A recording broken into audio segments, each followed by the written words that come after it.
Hey everyone, excited to show you my 2024 bow setup. And so I'm not just going to show you what is on this bow. I'm actually going to talk through some of the details, why I chose it, and actually what I prefer. That way, if you don't have a Matthews, you can still apply these principles to your current bow setup.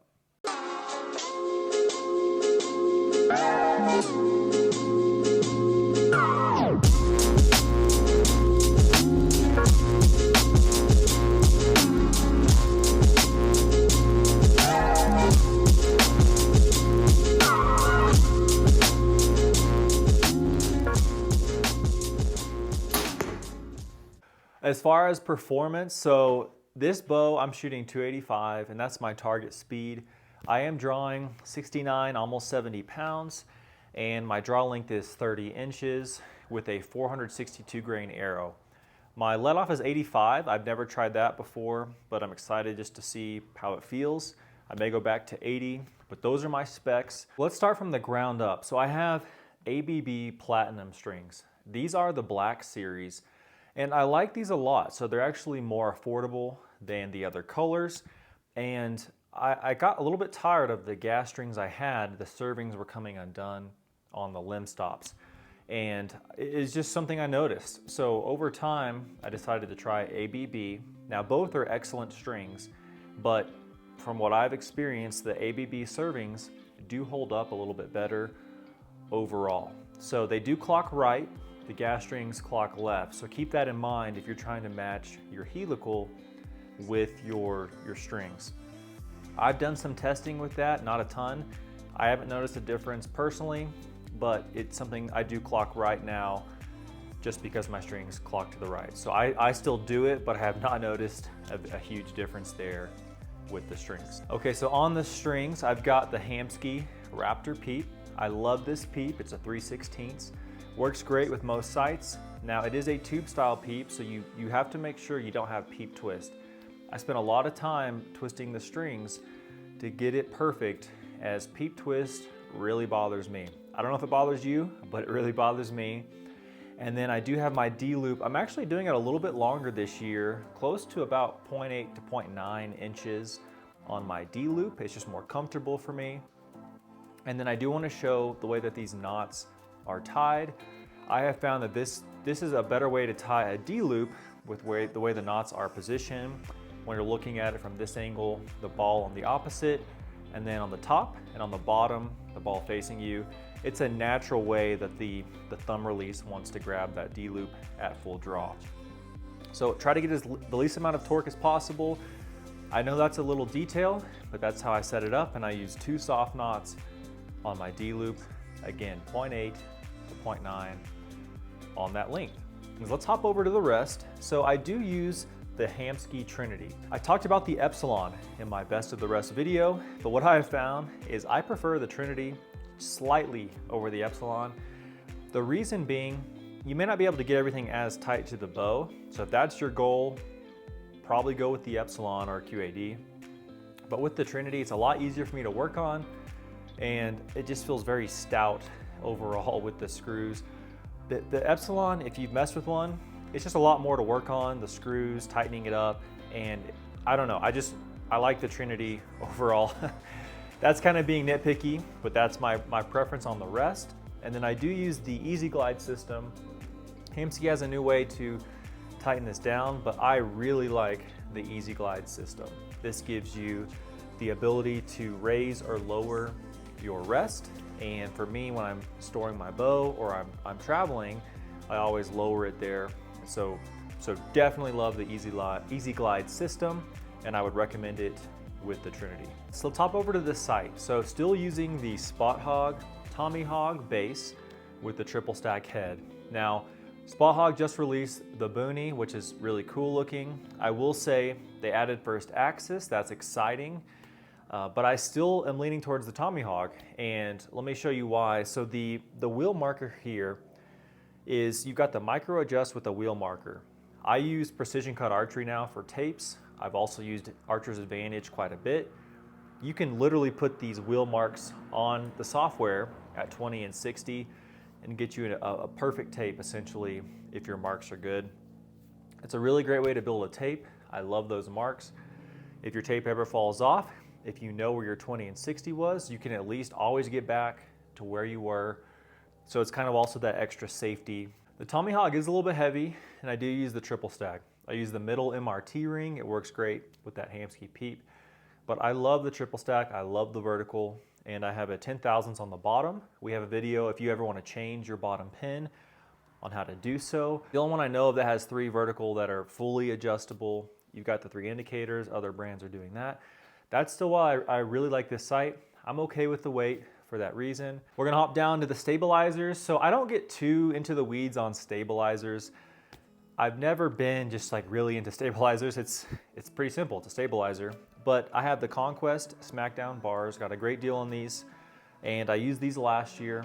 And so I have 3 ounces in the back, 2 up front with a wick stick rear stabilizer mount. So I like these stabilizers a lot. I have found that I prefer shooting with a rear stabilizer for the adjustment, for the way the bow feels. And so I do like that. And so it got me thinking, with a rear stabilizer, I have more weight lower on the bow. So I wanted to try the 10-degree bee stinger quick disconnect on the front. And so that gets the weight a little bit lower as well. So far I like it, haven't noticed a huge difference. That's another small change that I made, was that 10-degree on the stabilizer. Okay, so engaged limb legs. These are amazing. I absolutely recommend them if you have a Matthews. So definitely love those. And then I have a Tight Spot 5-arrow quiver. Now Tight Spot just came out with a new quiver. I think it's the airlock, quite a bit lighter. So that's pretty unique. And then Matthews has a great quiver that's very light as well. I still prefer the Tight Spot. I just really like the way that it cinches down the arrows. There's just a lot of adjustability, and I feel very confident with it, especially when I'm running around with fixed blade broadheads. I just want a quiver that is sturdy, that is firm. That's just my opinion. I've tried the Matthews.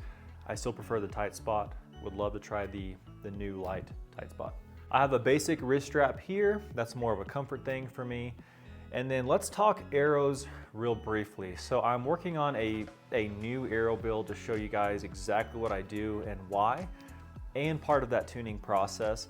As far as these arrows, this is what I'm using this year. Still using the Victory Rip Elites, and these are 300 spine. These are a great 5mm arrow. So I'm a fan of using as much factory component as I can, because I would prefer to have great arrows that fly well and more of them so I can practice a lot. If I lose them, it's not a huge deal. These aren't cheap arrows, but they're not ridiculously expensive. So I do use the stock 60 grain stainless steel inserts. I have found with a 5/16 field point, I use the gold tip easy pulls, that these look great, they work great, and so I'm very happy with these overall. A change this year that I'm making is I am using wraps. So these are 3 1/4 inch wraps that work great with the hybrid 26 vanes as far as length. I don't run the wrap to the back of the nock. Some guys do. I keep them light on that. And then I am using the Black Eagle R nocks. I have found that these nocks have a great throat size that I really do prefer, and they're a light 5mm nock. So I did a 5mm nock video. I didn't know about the R nocks at the time, but these are now my go-to nock. The IP nock from AAE that come with these arrows, I feel like they're a little bit tight on the throat, so I'm really liking these Black Eagle nocks. That's really the only change to the Rip Elite arrows. And I'm using the hybrid 26 vanes. I'm using a 3 fletch with a right 3-degree helical because of my strings are ABB. And I'm planning to test the new air razors right next to these hybrids to see if there's any difference or not on those vanes. I've used hybrids for years. They're great vanes. I've done a lot of vane testing. They may not be the fastest, they may not be the quietest, but they're just a good solid vane, so easy to fletch, and I really do like those vanes overall. They steer very well, fixed blade broadheads, and so I'm very happy with those vanes. But excited to try the air razor as well. Okay, so Tim gave me the B-Reel grip, the Series 1, and it's good. I don't mind it. I do think I prefer the Shadow Creek side plates more than this, but I'm gonna use it this year. Just go for it. There is a Gen 2 now, so I don't get too into the weeds on the grip either. Same with the stabilizer. So that is the bow. Hopefully that gives you guys an idea of what I picked and why. This is last year's bow, so I'm a big fan of getting the prior year version used and then building it from there. It's amazing how the greatest bow ever last year gets dramatically cheaper in 1 year. I don't really like that, honestly, about the industry, that each year if you buy a new bow, it can lose value very fast. And so it's just part of the industry and the competition. But this is a great bow. The Phase 4 is excellent, very similar to my V3X that I had. So not a big change overall, but very happy with it. And so let's talk tuning real quick. So tuning this bow is very easy. It reminded me a lot of my V3X because again, the specs are basically the same in so many ways. It's very similar besides the split limbs as far as I can tell. But the Phase 4, when I was tuning it, the first thing that I do is shoot a bare shaft indoors, and then I might shoot a fletch shaft, but basically I'm gonna top hat tune the bow, so shim the cams to get the tear as good as I can in my garage while keeping my Trinity rest at 13/16. That's all I do to get it started. Then from there, I will go shoot a 20-yard and a 20-yard fletch shaft and a 20-yard bare shaft. Typically, if I've shimmed the cams correctly, then they're gonna be very close and I need to make just a micro adjustment on the rest. So I did that, I shot super close, made a tiny adjustment, and then from there I come back, check the paper tune. If I do that correctly, the paper tune always looks great and I'm very happy with that. Funny enough, the top hats I used were the exact same setup as my V3X. So kind of funny, this thing tunes the exact same as my V3X, so very easy there. After that, then I'm good to go shoot broadheads. I'm at least good for tack, and then broadheads I kind of tune over time with that. But what I have found is if I do a good job on the initial paper tuning, a quick bare shaft, paper tune again, if you've got the right setup, the broadheads will fly great. You might just need to do a couple small adjustments. So that's a real quick mention on how I just tune this bow and get it going overall. So I hope that this has been helpful. I know it was a lot of just kind of basic info. Tried to highlight a few things that I do here and there. Let me know if you guys have questions, what you prefer, and thanks for watching. We'll see you on the next one.